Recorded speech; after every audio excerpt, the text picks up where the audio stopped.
Hello and welcome to Juicy Scoop. I'm going to try to give you some fun, juicy, good news.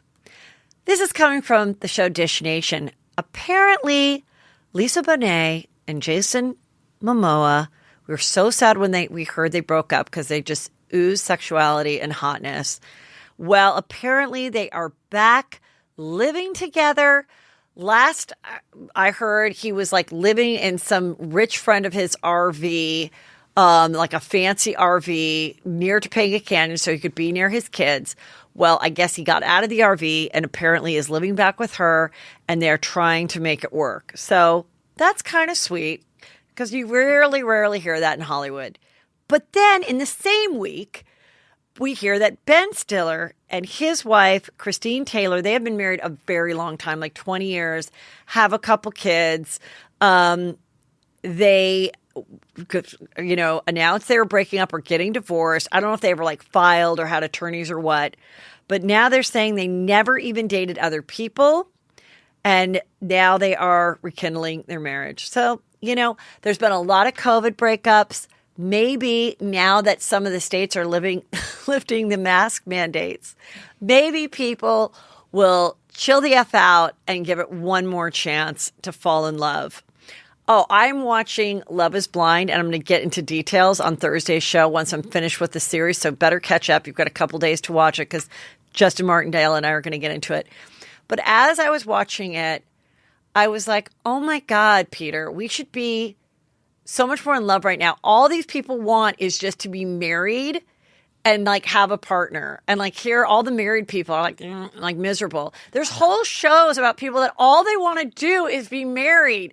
If you're married, just know you're the envy of the world. Maybe if us married people start walking around just knowing that we are the envy of every person that's on a reality show right now that wants to get married. We are their couple goals. Maybe we won't be so hard on ourselves. Speaking of getting married, Colton Underwood, he did a whole show where he was on The Bachelorette trying to get married. Then he became The Bachelor trying to get married.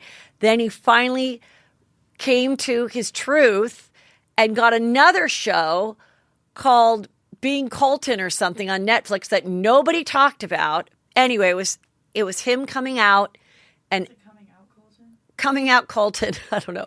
And keeping up with Colton. I don't know. Anyway, he, though, came to his truth, told his parents who were conservative and he didn't think they'd accept it, that he is gay.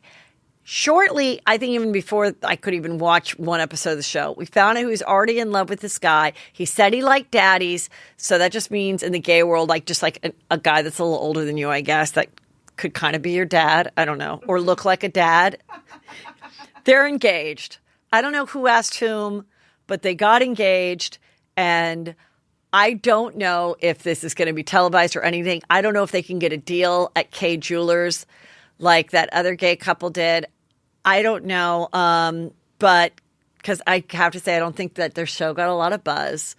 And so good for them. Good for them. I'm excited to watch what happens. They seem happy. I'm still so curious to know what happened to Cassidy. She absolutely didn't want to do any interviews when he came out as gay. She does not want to talk to me. But if you do, I would love to hear your perspective now because you were his fiancé. You met him on the show, and he was pretty awful to you because he wasn't facing his truth. But anyway, do you feel different? Does time heal the wounds of anger? Okay. Jussie Smollett, you guys, his people are demanding that he get a new trial. They are saying that the verdict of him being found guilty of faking his own hate crime, wasting police resources, lying to the police, they're saying that this just isn't fair because they didn't get access to the jurors the way they think they should have. Basically, what I gather is one juror had family that was in law enforcement, and she was part of the jury.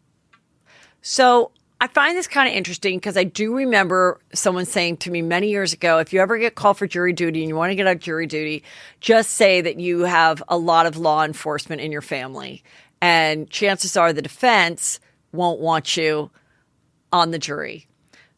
But I mean, I think that's dumb. I think people can be unbiased. And I mean, if you're going to just exclude everybody for any possibility that they might be sympathetic to one or the other side, I just don't know how you're going to. I mean, the whole point is you're having 12 people on there because it's not just up to one person. Anyway, I think they did a really good case, and I don't think it was a hard thing to prove.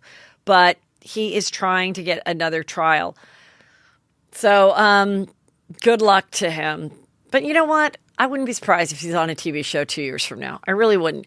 Everybody that was canceled seems to just be living their life 2 years later, and no one seems to care. Okay, speaking of people that are living their life, TMZ is now saying that the Tinder Swindler dude, that looks a lot like Josh Flagg, my friend, is supposedly expecting to get $20,000 a night to appear at a nightclub. I mean, really? Like, you're the club promoter and you're like, you know how we could fill this place on a Saturday night? Let's get the Tinder Swindler here. Pay him $20,000. Maybe. I can't imagine that you couldn't get other hot social influencer TV people and pay them that much or less and have a better crowd come. But maybe people are that curious. Hey, look, I'm still talking about him. Well, I wonder if the family that he was pretending to be part of got wind of this and his cameo money and was like, you know what, we are going to sue him for lying about us. He lied to all these people and said that he was our son. He photoshopped himself into our photo. He changed his last name to match ours. He is not part of our diamond family fortune, and they are suing him, and they said that we will stop at nothing and want whatever money we recover from this guy, who now appears to be making some, we will give to his victims. So I think we're not done with them. This is a crazy story that has so many elements. This ex-Goldman Sachs banker, Tim Lesner, is right now in court for allegedly stealing up to $200 million from 1MDB. It stands for this like Malaysian big financial fund, and it goes deep. And he said in court that he twice faked divorce to marry his next spouse. And he used Photoshop documents to wed reality star Kimora Lee Simmons. Kimora Lee Simmons, we haven't really heard a lot about her. She was kind of in the heyday of like around 2008, 9, 10, 11. That's when her show was on E! So she married Russell Simmons. They had two adorable little girls, and she was on E! For like 6 years. And I think a couple of years after that, she had one more like show on another network, but it didn't really hit. It was just kind of one of those shows where we just followed her around and her little girls. And it was just about like trying on outfits and building a brand, trying, having a lot of assistance and like rearranging a closet. She then met another actor, I forgot his name, and had one child with him. Then she thought she married this guy, Tim, and they had a son. But now he is admitting, this guy, Tim, that he submitted fake documents to marry first Judy Chan, a former analyst at Goldman, in 2000, while he was married to an unidentified woman. So he was married to one woman, still married to her, married this other woman at Goldman Sachs. Then I don't know what happened to that marriage. He must have still been married to her. Maybe not. I don't know how many times he's been married. But then he photoshopped divorce documents to marry model and reality TV star Kimora Lee Simmons in 2014. And when I looked up her Wikipedia, it says that she has a son with him, but it doesn't say they were married because I don't think it was legal. I think she thought it was. But in 2014, it was her last reality show was 2013. So she probably was like, I have no more TV shows in my future. Oh my God, this guy's smart. He's a businessman. I'm done dealing with rappers and actors. I'm just going to have a nice Goldman Sachs, just salt of the earth, businessman, financial guy, only to find out that this guy is the worst. Okay. So so this admission about faking this with women was after this guy, Tim Lesner, testified against Roger Ng, Goldman's former head of investment banking in Malaysia, who allegedly led a corruption scheme. Earlier this week, Lesner also admitted to having a decade-long affair with a former client, Rohana Rosen, and then Rosen, the CEO of Messet Broadcasting and former CEO of Astro Malaysia Buildings, allegedly then blackmailed him, Lesnar, to buy her a $10 million home. So he lied to women to marry other women. Then he's on trial for stealing all this money. And at the same time, he was also being blackmailed by another woman and having to buy her a $10 million house. So, I mean, this guy, why is there should be a Netflix doc being made about him, and he should, I don't think people would want a cameo or go to a nightclub, but I'm just saying he's right there. Like, this story, I'm still so confused. I was like, how have I not heard about this? It's just, but it goes from US to China, like it's everywhere. And this guy was just a full of shit person. I'm just imagining like Kimora being like, yes, you know him, up at 4 for the stock market. And it was just all bullshit. Yes. Okay, Amanda Bynes. You remember Amanda Bynes. She was a child actor. She did all these fun movies when she was a teenager. Then she kind of struggled where, she was wearing the blue wigs and people were concerned. And then she didn't want to be near her parents and she was going to go to fashion school. Anyway, she has been in a conservatorship that her parents have. I think her mother does.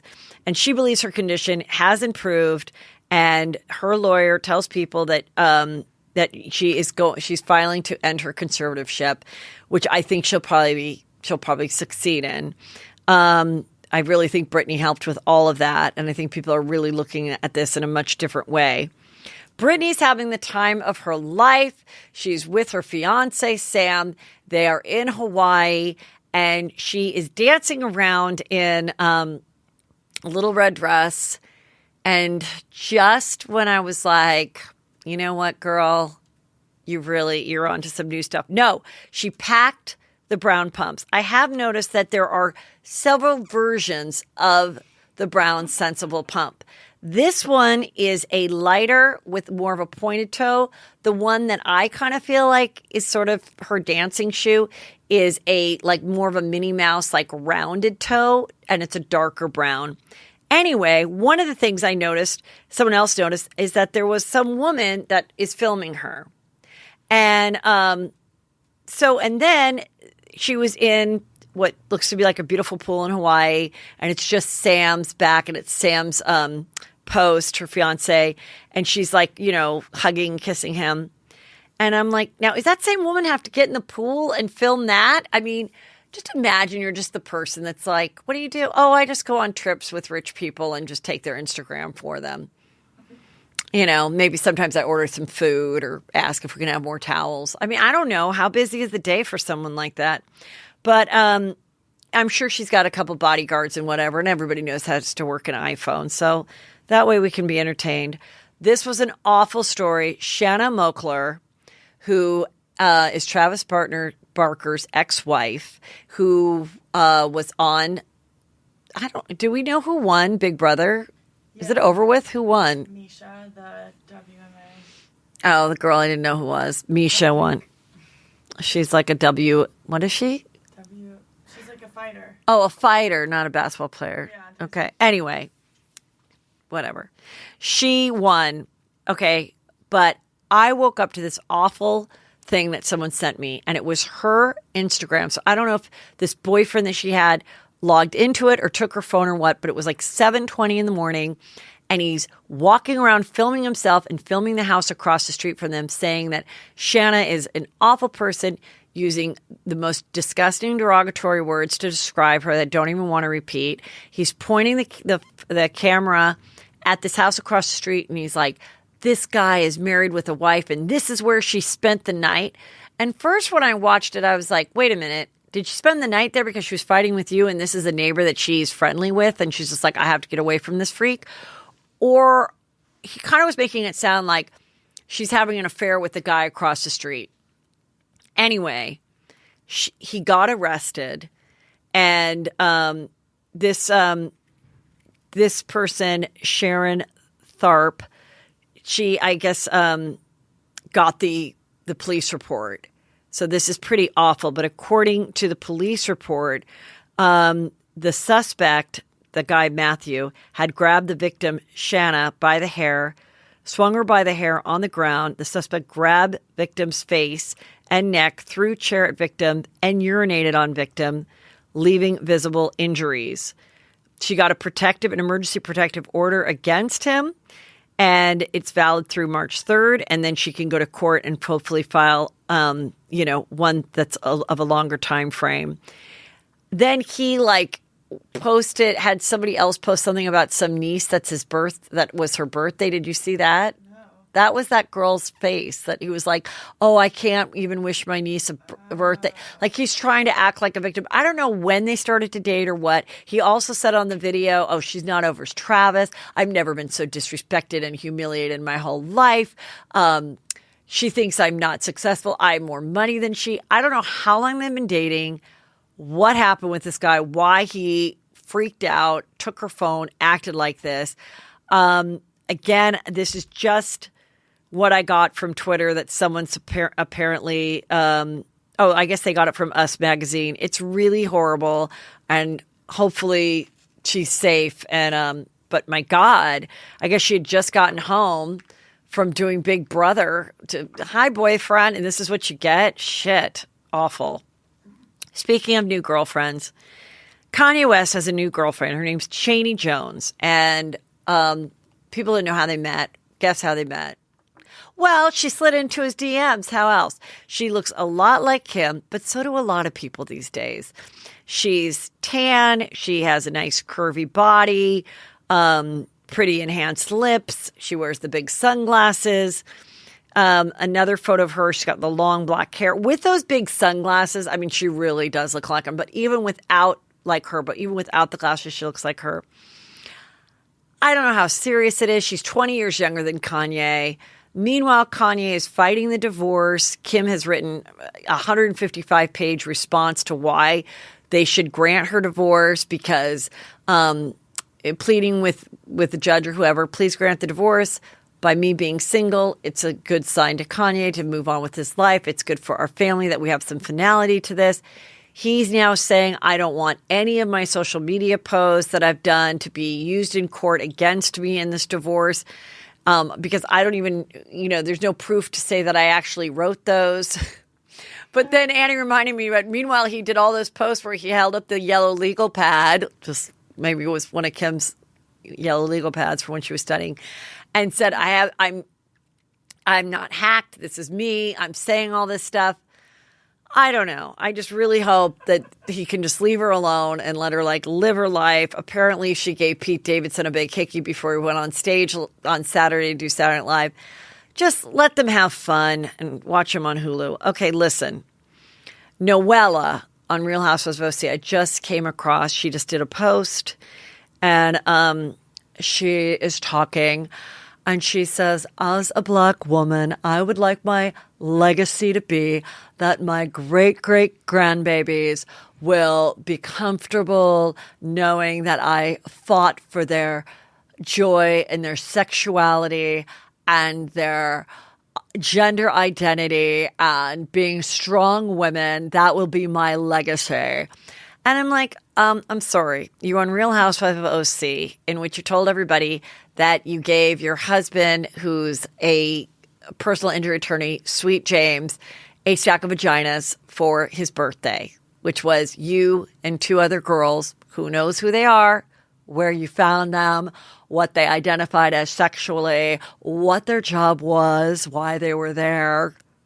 Do you think the grandbabies will be like, my great-great-grandmother started a great expression that is stack of vaginas, and it's just really empowering, and I'm really... Anyway, just... I can't with these people. Speaking of a housewife that's doing some really wonderful things, Bethany Frankel's charity, Be Strong, where she really comes in and has done so much for just disaster relief. She is got over $10 million already sent helping the refugees of the Ukraine. And I think she makes it really easy to donate and be part of it. So, rarely do we talk about, that's actually, she can actually say my grandbabies will be saying this, which is better than a stack of vaginas, a stack of cash helping people that need it. And now I'm very excited to talk about all the latest scoop.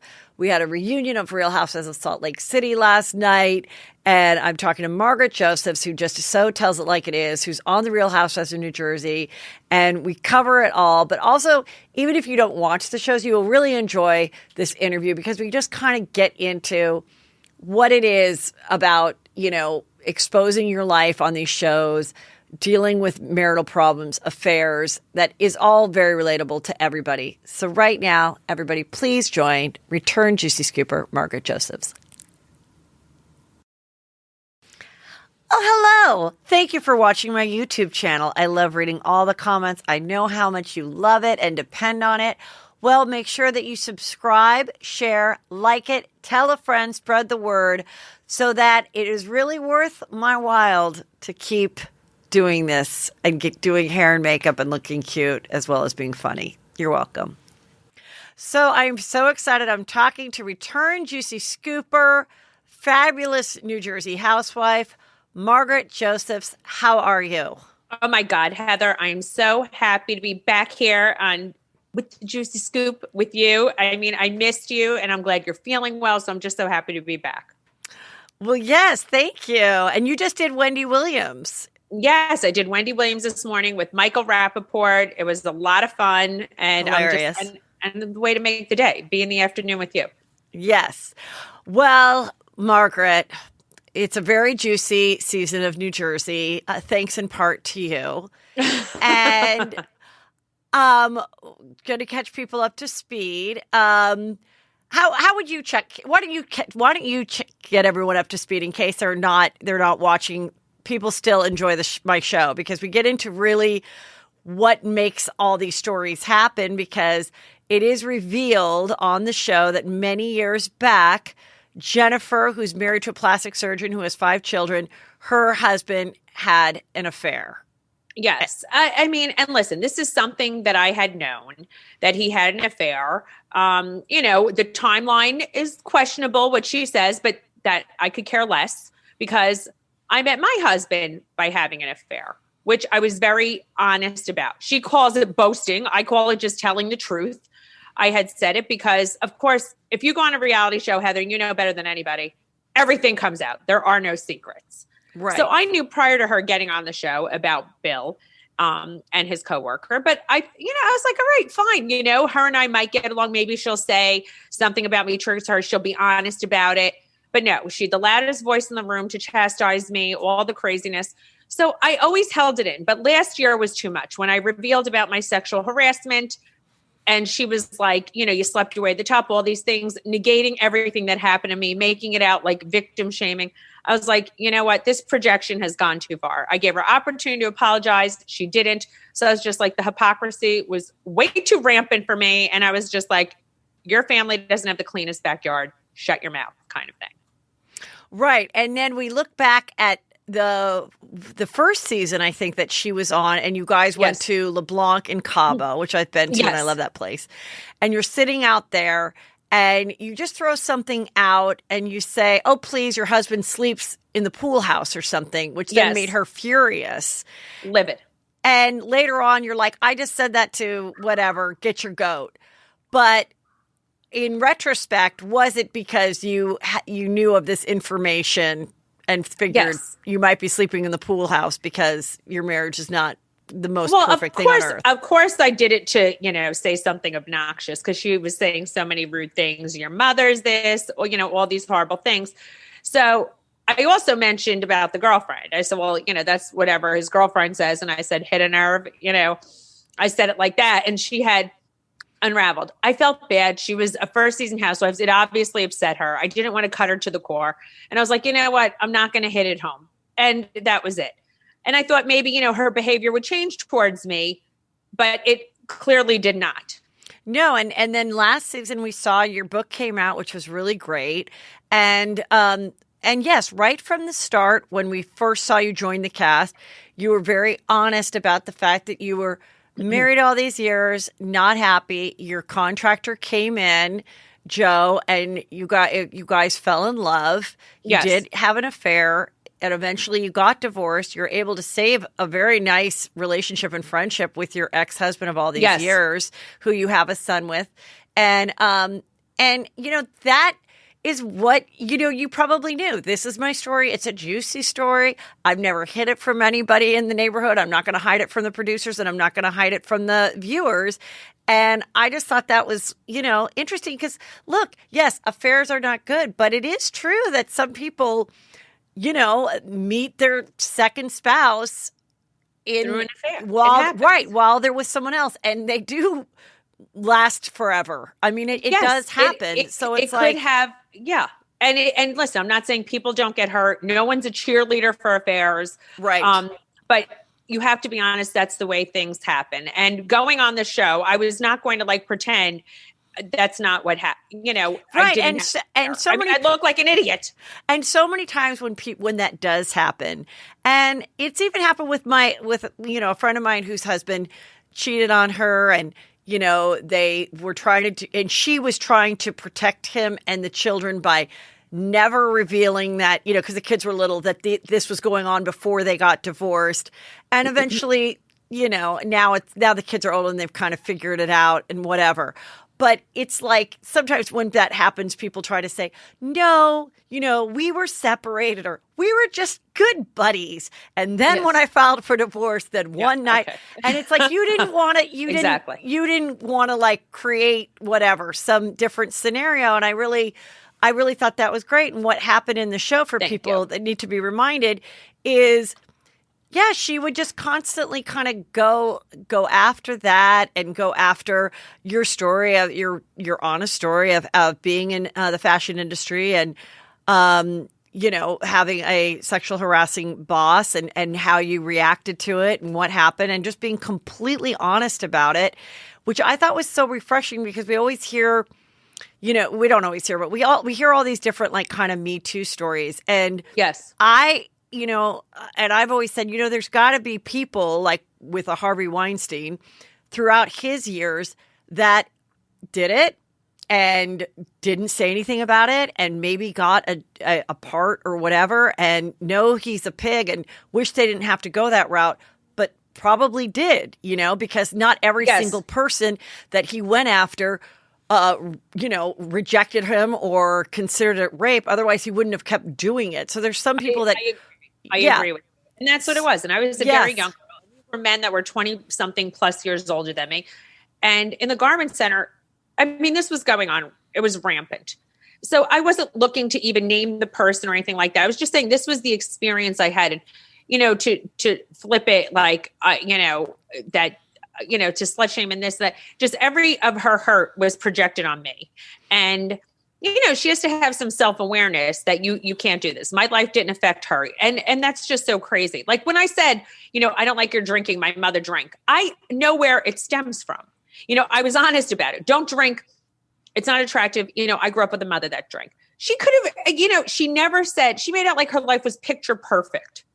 No, and I actually thought, you being someone who, doesn't drink, that one incident where she got so wasted at whatever the pool party was, Teresa's, yes, and threw up in her husband's car, and everyone had to babysit her. I felt your concern as a genuine friend, a woman, a coworker, even on the same show, being like, slow it down. Like, this doesn't look good. It's not funny. It's not cute. And I thought you were being like a good friend to her. I was in that moment. And it was, again, flipped on me. So anytime I showed any concern for her or any warmth towards her, it was always flipped on me. So I think at this point, I was just like, you know what? This is such nonsense. You have such a fake facade of happiness, and you're really just trying to cover it, because the truth is no one drinks like that. No one behaves like that who's truly happy in their place in life. And when she was being insensitive and cruel and pointing the finger and on the fact that you were honest about your life in the fashion industry and the situation with your former boss, was it just killing you inside at that moment to be like, really? really, who else has had an office affair? I passed. Are you kidding me? Like, how did you keep it in? Yeah, I passed a comment at last year's reunion. It just didn't make it in. Oh, they cut it out. I said something, and it wasn't to her. Just like stop. You got to stop, and it just. But nothing seems to humble her because I was thinking we're in a better place. I was hoping we're in a better place. We do make up. It's just like, because we are two women and we do come from different perspectives, and I can understand hers and her projection. She pretended to know she understands her part, but she really doesn't. And I think her social media is proof of that. I've tried to keep it very clean. A lot of people, but she's playing very much, you've tried to hurt my children and all that. And that I'm like Cruella DeVille and I eat puppies and babies for dinner, which is obviously not the case. I'm a mother. I'm very protective enough that I don't name my children, don't have my children on the show, and do none of the above, and keep them very private.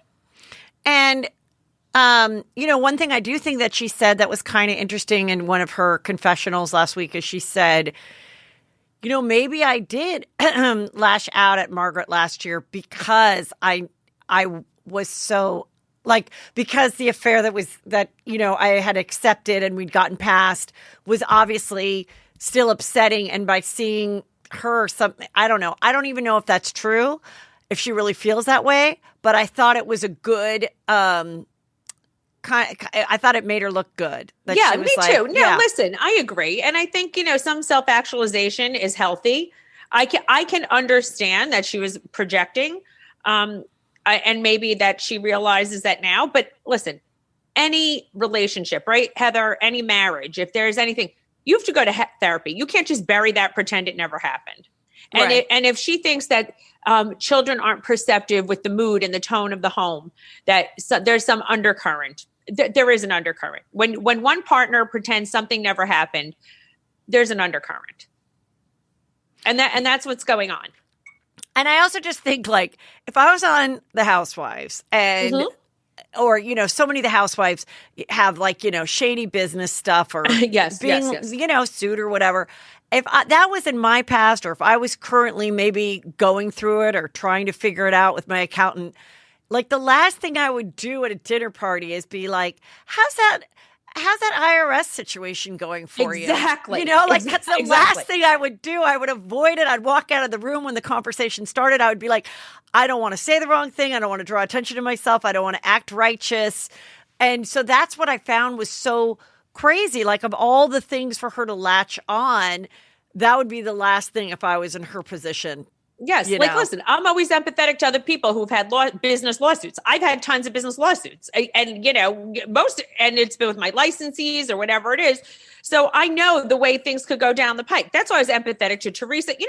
The law isn't always justice. So I always do, understand both sides. So I try never to talk about anybody's legal issues or anything like that, because I've had legal issues. I know when to keep my mouth shut.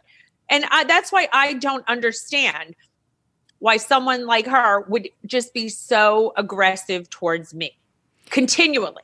Yes. And then what was the deal with the mean tweet that she sent? I guess it was right after the reunion, so everyone was not, feeling for each other. And she kind of went off after Melissa and her Joe and saying they're crooks. And they keep flashing that tweet up. And I don't really understand what that was about. It was very much at the reunion. She was trying to triangulate relationships, claiming that I had said, my husband's a plumber. I know Joe Gorga doesn't pay his bills. That conversation clearly never happened. I said, my husband's a plumber and works with Joe Gorga. He works with him all the time. He wouldn't work with someone who doesn't pay his bills. So those words would never come out of my mouth. And I would never be someone who's confiding clearly in Jennifer. So she was trying to triangulate relationships, trying to say, I talk about Melissa, I talk about this, there's a snake in the room. So Jackie, myself, Melissa, even Dolores, we all realized this is a woman who, wants to get in between relationships. So Melissa was after she watched the reunion, she was like, wow, this person is so horrible. So when Melissa posted the picture of the reunion, she didn't put Jennifer in her photo. So she just said someone was missing, nothing vicious, or just she didn't put her in it. This obviously got Jennifer very upset. So she just takes everything to the next level. Then she called the Gorgas crooks in her message. Your crooked family, your crooks, that I was a snake. Just every vile thing. But to call them crooks, just takes it one step further. All right, you're iced, you're not in a picture. Big deal. Yeah. It's like that's hurting someone's business. She called them crooks, and it just escalated from there. And I was like, wow, you really know no boundaries. It's not acceptable. Yeah. I mean, and I see that then she's, connecting, and then, with Teresa, which it's like, I get all that, like that it has to be that way. But before we move on to that, I want to talk about in general, because you don't drink. I have noticed that with a lot of the housewives, especially OC and New Jersey, so much of it is like the evening begins, let's all do shots. Let's all do shots. Let's all do shots. And I recently said on my show, like, I love to drink. Okay. I have a good time.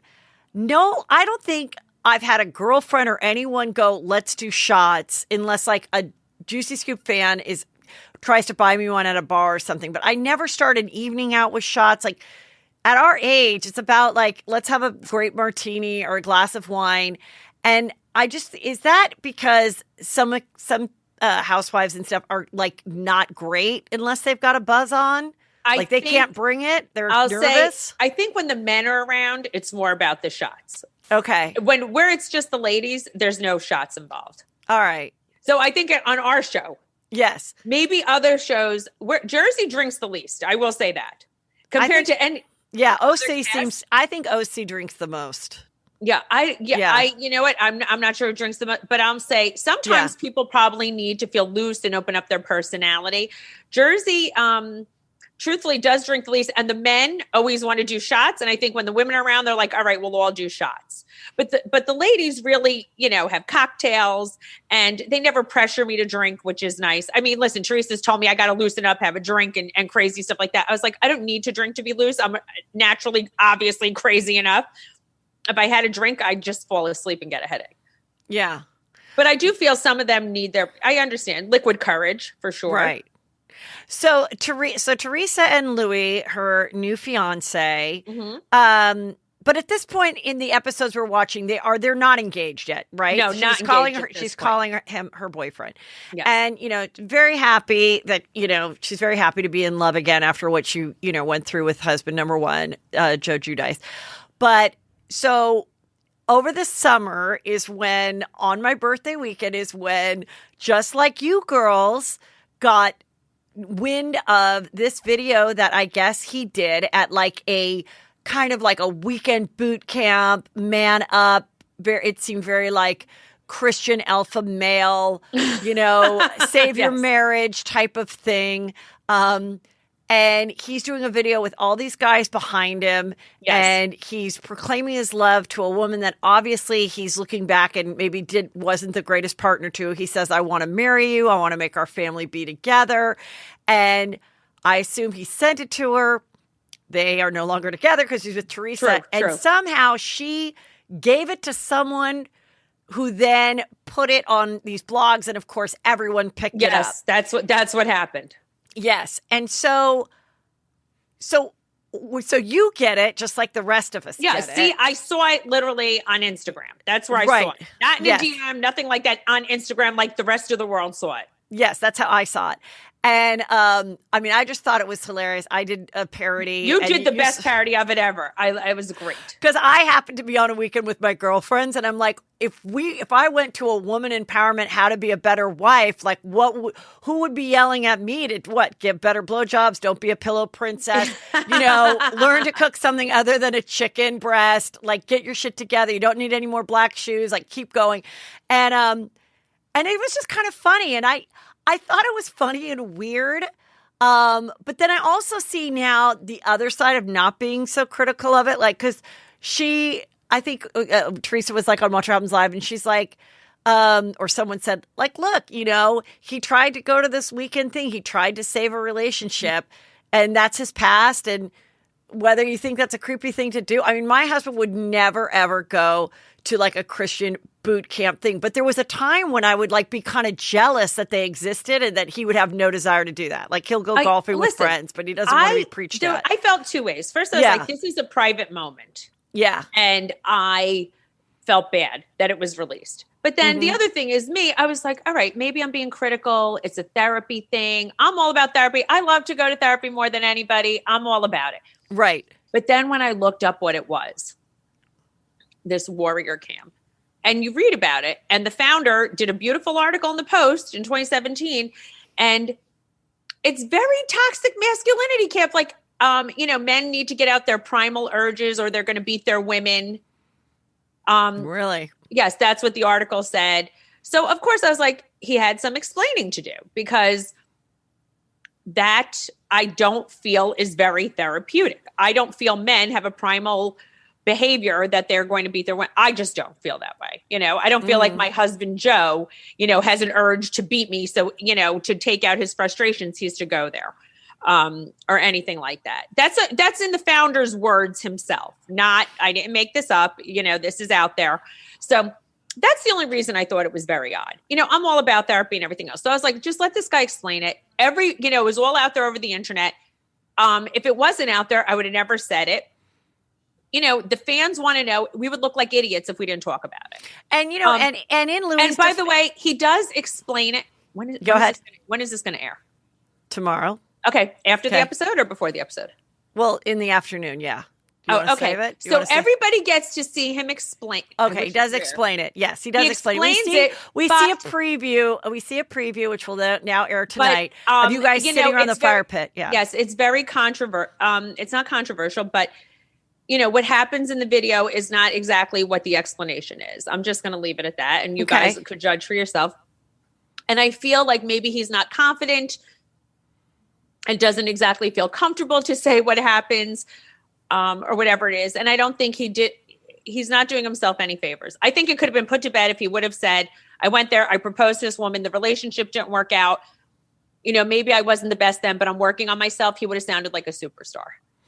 And that could all be what it was. It is a hard place for someone like him to navigate because, she keeps saying he didn't sign up for it, but he did. If you're going to marry a housewife, a senator, chief of police, whatever, there's going to be some element of your own life that is going to be examined and criticized and that you have to be careful of. However, in his defense, there are a million women weekend boot camp from Tony Robbins to Teddy Mellencamp to get your shit together to I agree. Goop and Poosh and all this stuff. And we all might have gone to one of those things. I mean, if someone got a video of me at my senior Catholic retreat, which I would love to see, but that could look creepy and weird now. I don't know. So someone encouraged you to go. I'm with you. I'm just not into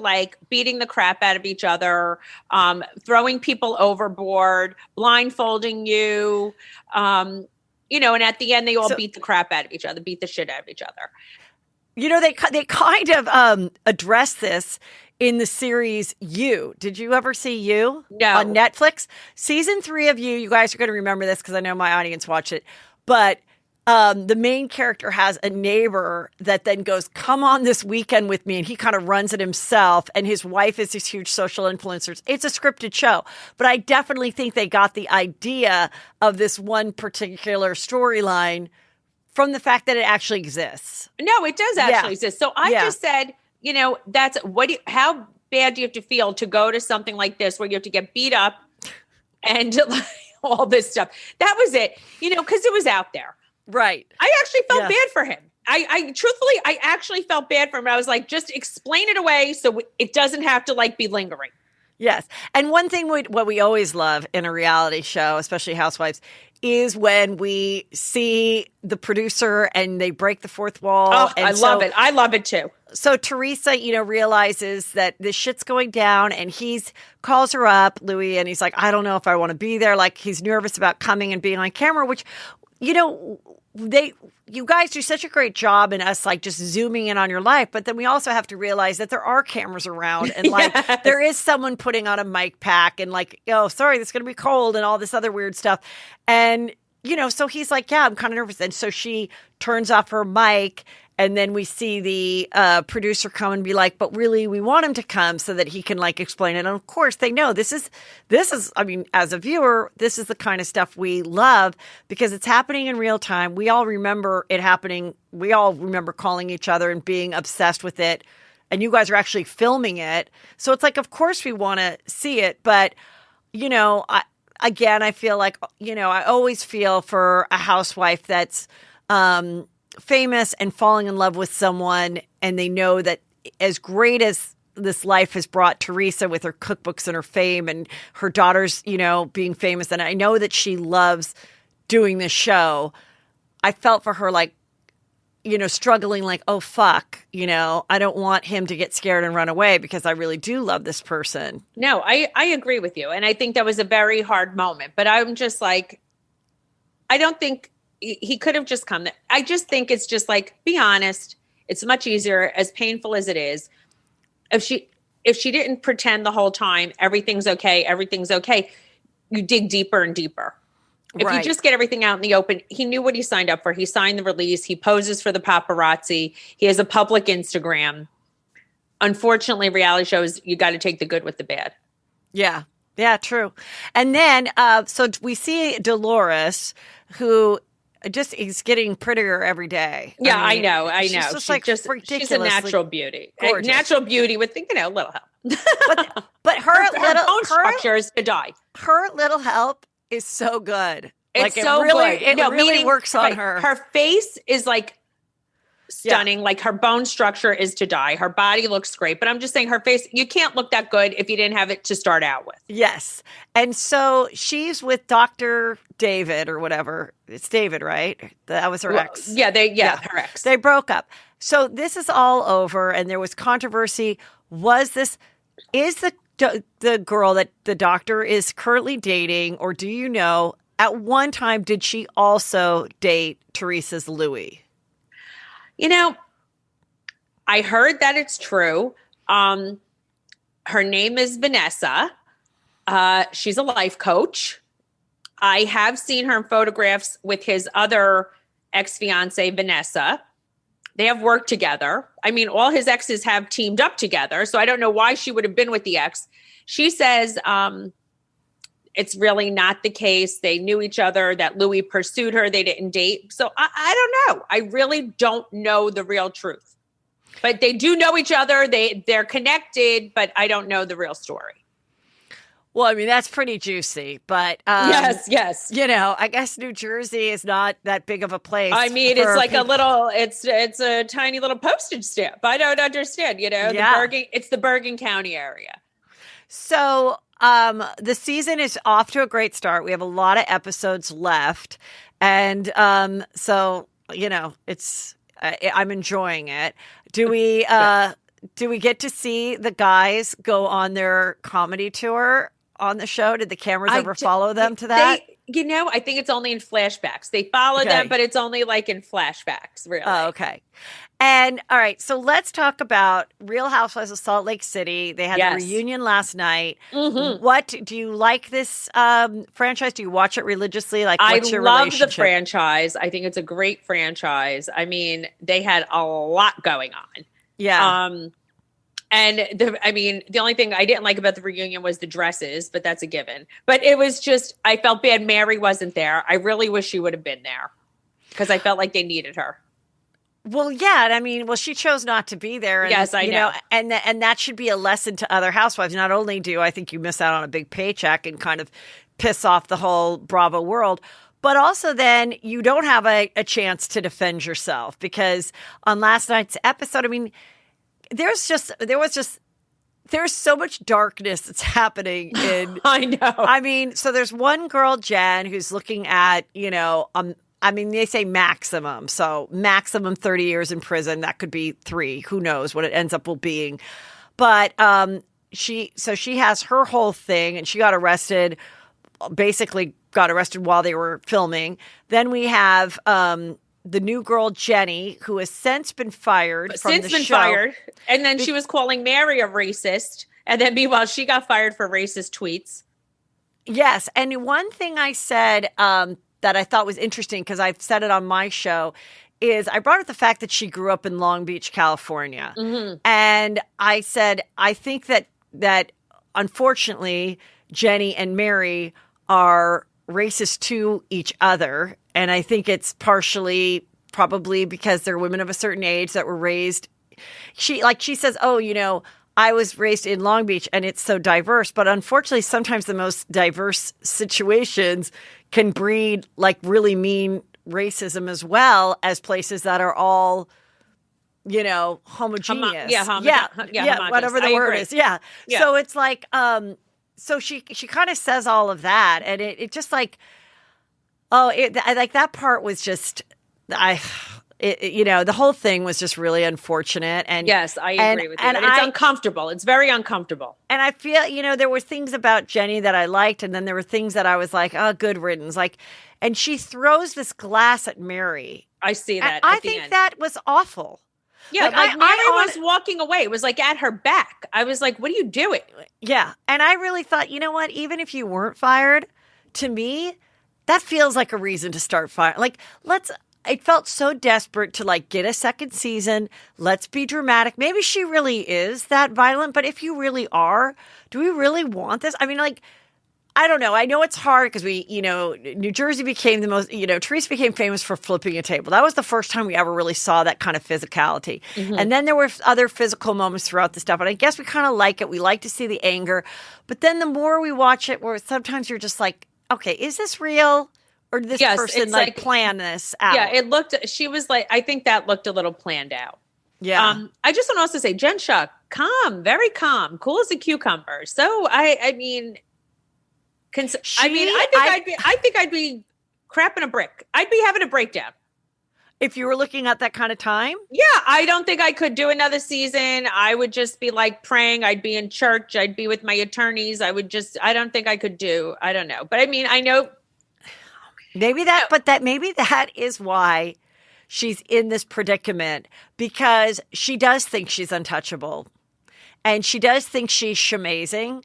And she does think that she does nothing wrong. And I think that, take away, these possible, these criminal charges that she has to fight. She was kind of more likable. I hated her last season. I agree. She is more likable. She's a little more likable. Like, she's had like some funny moments. She can be kind of charming. And, but I mean, everything I've read on it, it's not looking great. I mean, every single person has done a plea deal under her and admitted to doing wrongdoing. So I don't see how she's going to get out of it. I know. But it's like, I'm just like, oh, good God. It's just, I feel like. But then I think, like, if you think that you're going to go to jail, why not be amazing and have some fun? Like, why not make as much money as you can make? That's true, too. It's just like live your best life till you go. I guess you're absolutely right. I mean, listen, these women, I got to give them credit. They've stuck by her. Yeah. They've stuck by her. This is like, a group that you want in your sinking ship. I mean, truthfully. I mean, and then part of it is like, okay, she's here, it hasn't been convicted. I mean, people were, really harsh on Erica, and that was really the whole and that was her husband, not even her. Right. And that's what some other people were saying. Like, don't you think it's weird that somebody had written to me, like, I was like so, anti-Erica Jane, so disgusted and everything.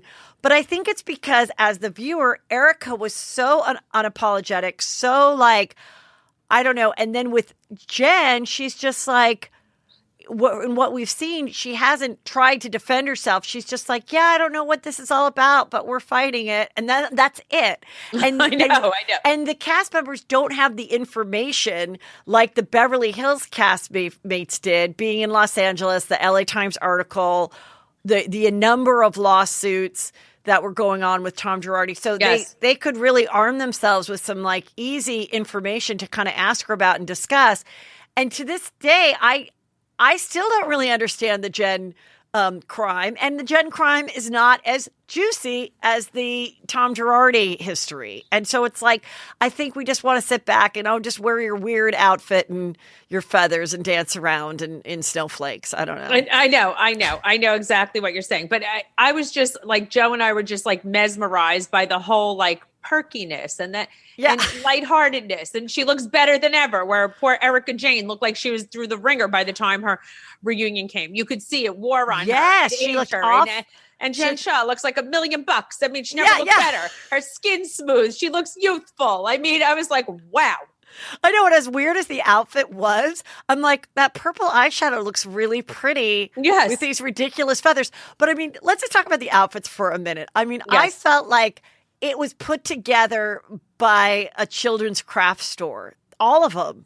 I just don't know what anybody was thinking, because these are attractive women. I don't understand the excessive feathers.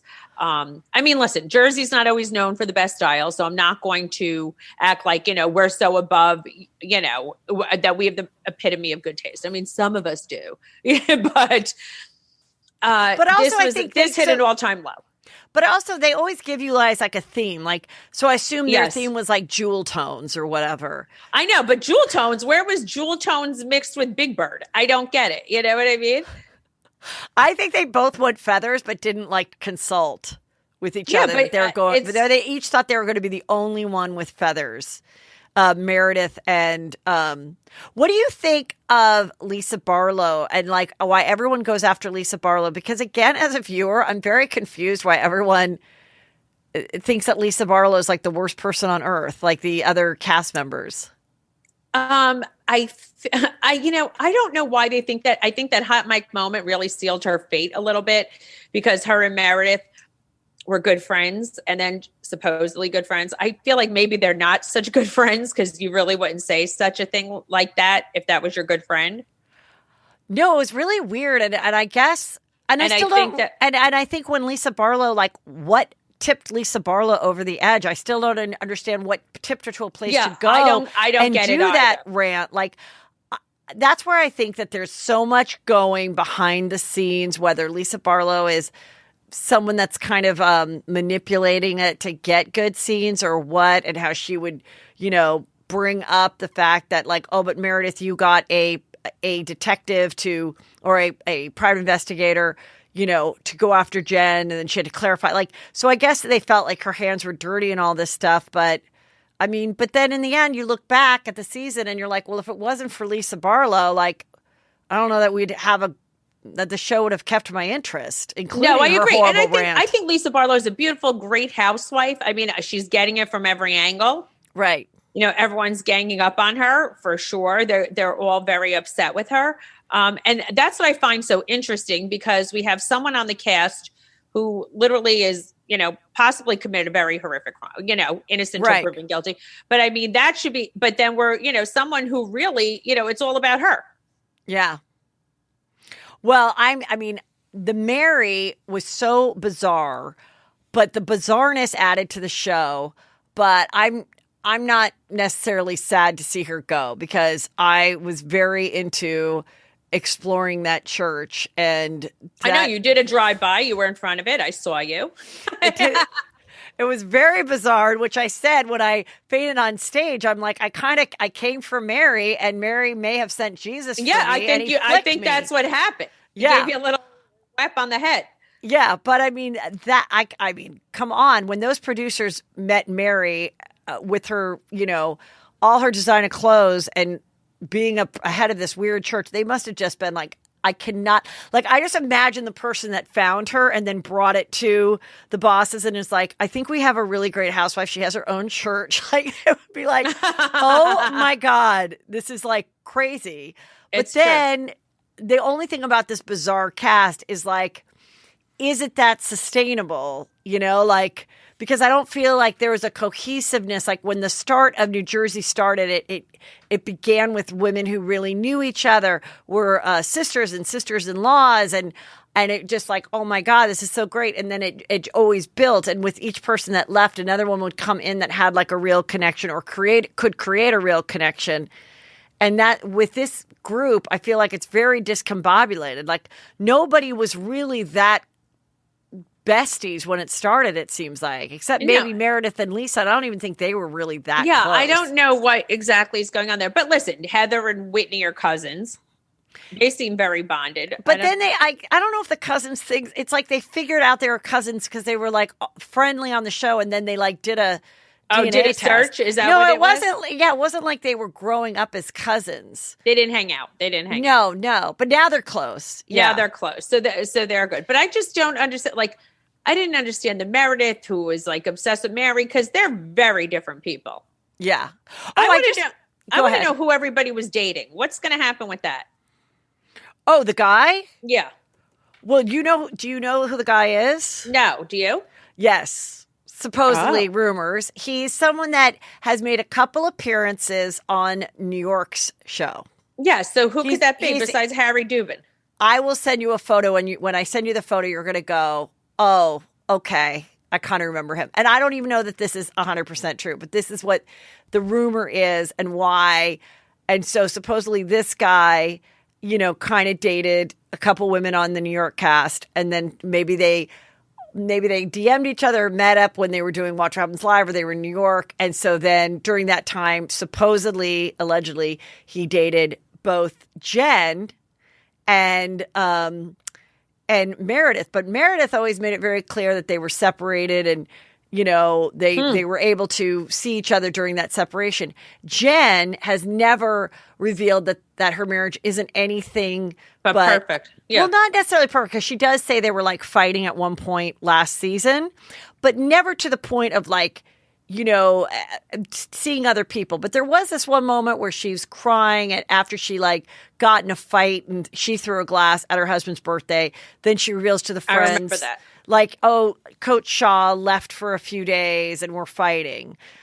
But so I don't know if in this reunion they're going to bring up the fact that, that it was revealed that where Jen went home from the Uber, where they didn't know where she went after Heather sent her an Uber home. And is she dating, why does she know who Jen dated? And why does she know who Meredith dated? And why does Lisa Barlow know? And who is that person? But pretty much I don't even know if this is in the show or if I heard it from the detectives of Housewives. But I think the story is that at one time they both got with this guy. And here, you know what? I don't think there's a lot to choose from after a certain point of age. Like, he probably was pretty dapper. They're in New York. He's acting charming. And they're like, sure, why not? I don't know. I saw him. I don't think he's that great. But maybe, you're in Salt Lake City, and then you're in New York, and this guy's like, meet me at a hotel, and he's flirty with you, and you're separated from your husband. And so maybe it did happen. All right. Okay. I could see Meredith. Jen Shaw. Running around on the couch. All right. Listen, whatever. And the other question is that I'm excited for Andy to ask. One is Meredith wearing a chest plate? Because of the amount of people that commented. He does ask. He does finally ask it. And I think I even tweeted it. Like, he better ask that. And the other is, why is no one asking if Coach Shaw knows where her income came from when everyone was questioning Erica Jane? Yes, about where her husband. I'm sure he asked that. I'm sure he's going to ask that. No, he is. He is going to ask that. So I saw that in the preview. But that chest plate too. I was like, that is a chest plate. Like, what do you think that is? Did she maybe have laser on her chest, so she wore a chest plate? It has to be something. I don't know, because the outfit that people thought that Meredith was wearing a chest plate in, her boobs look flatter than they do in other cleavage-y things. Yes. So that's like, it was so bizarre. But yeah, I don't know. It could have just been a weird lighting. Mesh. No way. But why would someone do that? Because did she maybe just have surgery and there were scars, or they couldn't cover it with makeup, or maybe it was something like that. She just had laser, or I don't know. I'm just imagining like the makeup or the stylist, guy who's like, this is so great. It's called a chest plate. I used to do drag. Like, who would have thought? Like, I don't know. There's always some makeup artist that like tries to talk you into something bizarre. And you're like, okay, I guess you know better than me. Like, yeah, fuck. Exactly. I don't know. But listen, she has worn some outlandish things. Yeah. So it wouldn't be abnormal for her to wear a chest plate. So, okay, in Salt Lake City, we saw a very ridiculous sex scene between Whitney and her husband, where she basically is just wearing a G-string with pasties on, and it's just crazy. And I remember you had a bit of a sexy scene with your Joe that in the shower that the producers must have talked you into.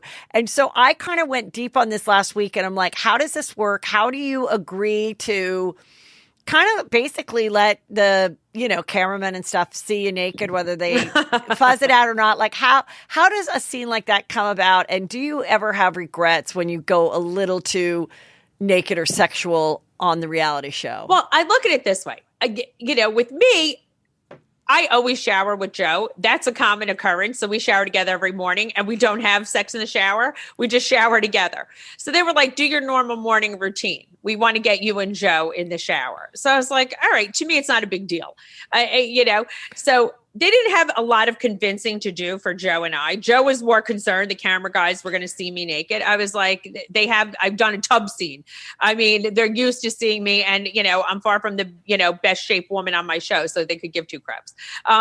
So to me, but you didn't care. So you were full vagina out, tits out. No. They let me get in the shower first. Joe and I were getting in the shower anyway. And then, they set up the lighting and everything in there. So we had our shower door closed. They did it. So you didn't see us. They showed us through the shower door.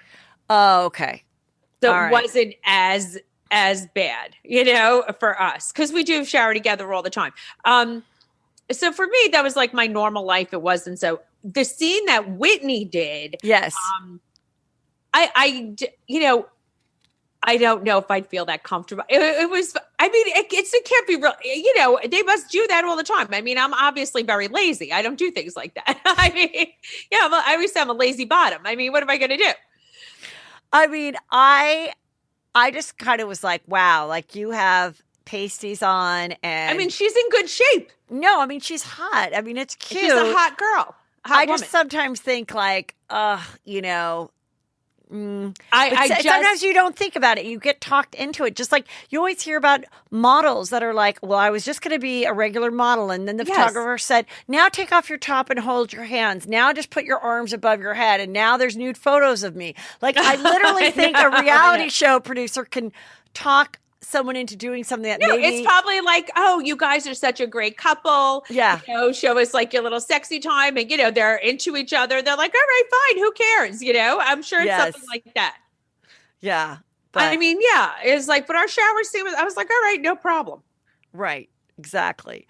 Well, okay. And then you said you watched a little of Miami. No, I happen to love Miami, and I have to catch up. I think they all look amazing. They're all great cast members.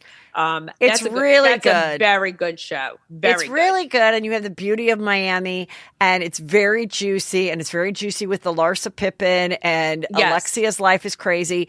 And the previews of their reunion, which I think start this week, look really good. Yes. And I'm friends with Marisol, and I love Marisol. So I feel like a personal connection because I text with Marisol.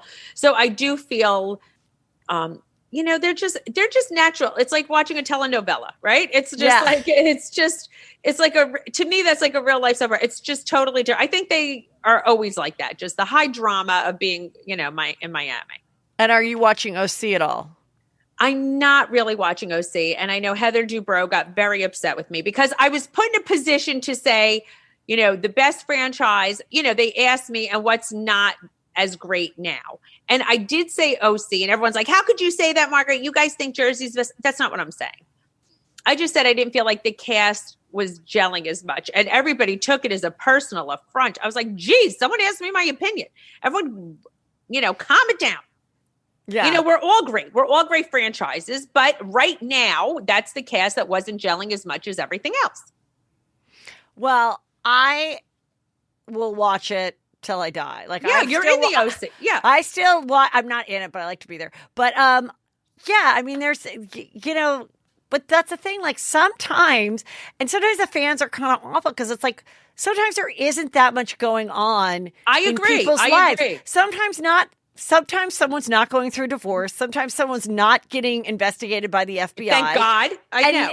And then everyone's like bitchy about it. And it's like, well, and they're not professional comedians. So sometimes just getting wasted and falling over isn't that funny either. Sometimes there has to be more. And, you know, I think all the girls are great, but yeah, like storyline wise, is it as like super intriguing and juicy and edge of your seat as Beverly Hills and New Jersey and Salt Lake?